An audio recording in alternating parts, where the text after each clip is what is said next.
Oh, Assalamualaikum warahmatullahi wabarakatuh. Kami akan menjelaskan tugas kami yaitu berjudul Sistem Peminjaman. Ada juga anggota dari kelompok 12 yaitu Filtatra saya sendiri, Kathleen, dan Randy Saputra Telambu. Dibacakan oleh Kathleen. Baiklah, di sini ada studi kasus yang dimana digitalisasi proses peminjaman buku untuk meningkatkan efisien dan akurasi pengelolaan perpustakaan. Poin utama dalam permasalahannya itu yaitu proses manual, validasi lemah, dan pengelolaan data yang tidak terintegrasi. Adapun analisis sistemnya, sistem dirancang berbasis alur data terstruktur DFD yang mencakup 4 proses utama.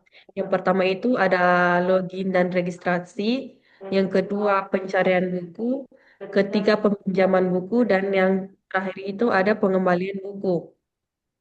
Sistem proses terhubung dengan data store yang relevan, memungkinkan validasi, pencatatan, dan pelaporan berjalan otomatis dan akurat.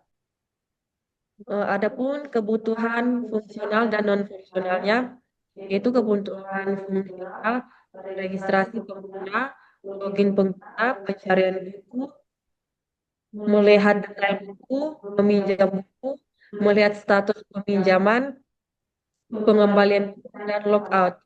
Pada non-fungsionalnya itu ada keamanan, ketersediaan, performa, skalabilitas, kemudahan, kemudahan pengguna, portabilitas, maintainability, provokasi, dan backup dan recovery. Sekian. Oke, selanjutnya akan dibacakan oleh Randy Saputra Telambu. Ya, baik. Di sini saya akan menjelaskan mengenai rencana anggaran biaya. Jadi, rencana dan anggaran biayanya ini kami bagi menjadi 5 poin besar, yaitu yang pertama perangkat keras, kedua perangkat lunak, ketiga sumber daya manusia, keempat jaringan dan infrastruktur, dan yang kelima operasional dan pemeliharaan. Jadi, untuk rincian-rinciannya itu bisa dilihat dari yang kami tampilkan, di mana perangkat keras ini dia subtotalnya berjumlah 28.500.000. Kemudian bagian perangkat lunak itu subtotalnya ada 18 juta. Kemudian sumber daya manusianya itu ada 26 juta. Dan jaringan dan infrastrukturnya itu ada 7.500.000. Dan yang kelima operasional dan pemeliharaan itu dia berjumlah 8 juta. Jadi total dari kelima kebutuhan ini berjumlah 88 juta. Lanjut.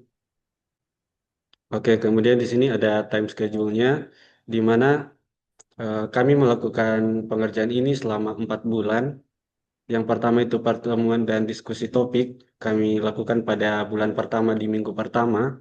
Kemudian identifikasi kebutuhan sistemnya itu kami lakukan selama 2 minggu, dilakukan pada bulan pertama di minggu kedua dan tiga, dan pada minggu ketiga itu kami melakukan pembuatan dokumen dan project charter. Dan untuk persetujuan dan kontrak proyek kami lakukan pada bulan pertama di bulan keempat. Setelah itu kami melakukan pembagian tugas tim di bulan kedua minggu pertama dan penyusunan resource list di minggu ke pertama pada bulan kedua dan penyusunan jadwal dan milestone pada bulan kedua minggu kedua.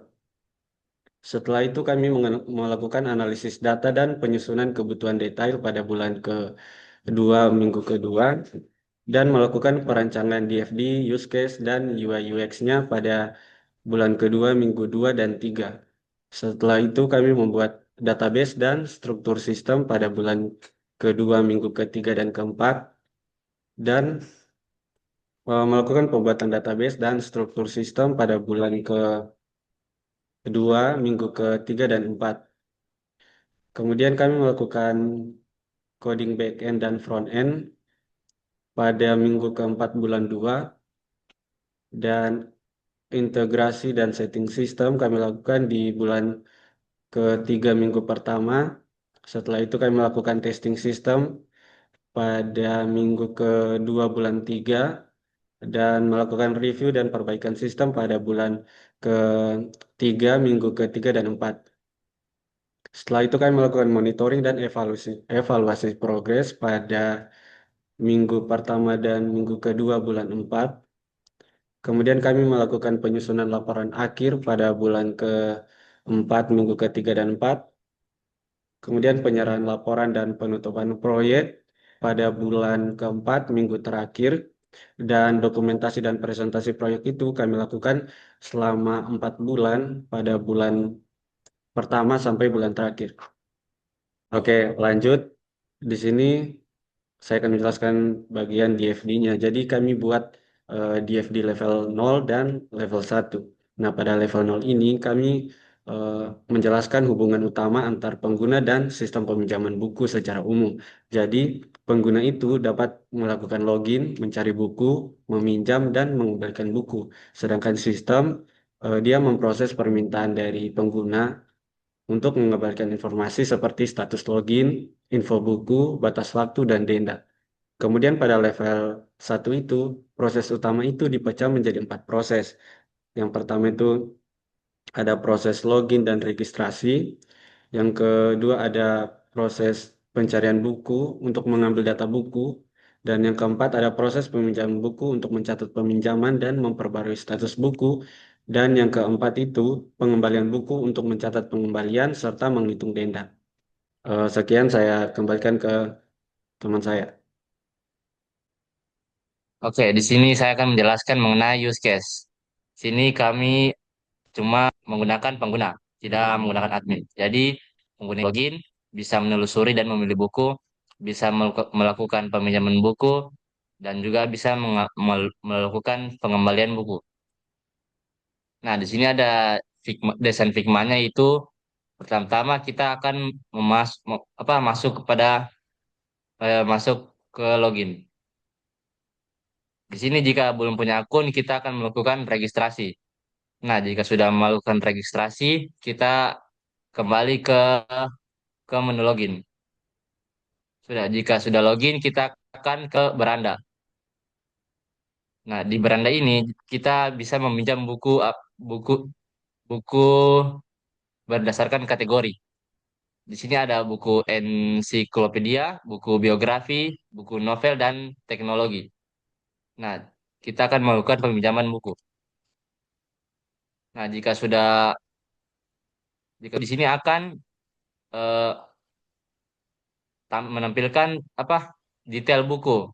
Ada judulnya, ada penulisnya, ada penerbit, ada edisinya, sama statusnya tersedia atau tidak.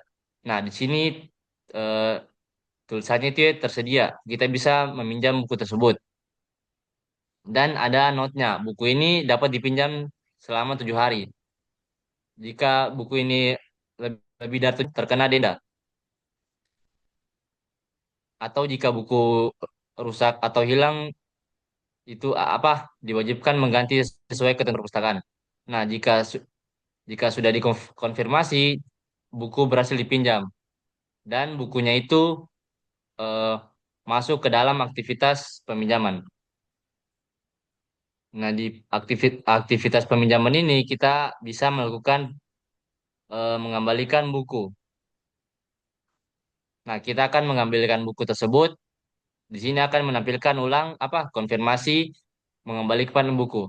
Jika sudah dikembalikan, yang di aktivitas peminjaman itu berkurang. Nah, jika sudah melakukan kembalian buku, kita akan melakukan logout. Logout ini kembali ke menu login yang pertama tadi. Sekian dari kami, kelompok 12. Wassalamualaikum warahmatullahi wabarakatuh.